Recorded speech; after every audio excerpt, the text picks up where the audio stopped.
আসসালামু আলাইকুম, সবাই আশা করি অনেক ভালো আছেন।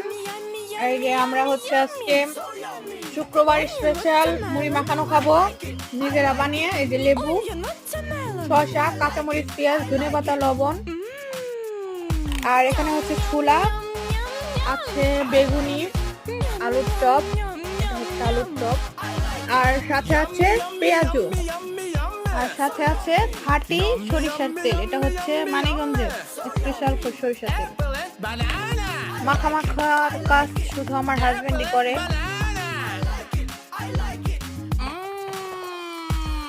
আমি হচ্ছে আমার হাজবেন্ডকে বলতেছিলাম যে মুড়ি আর একটু কম দাও, বল অনেক ভরে গেছে।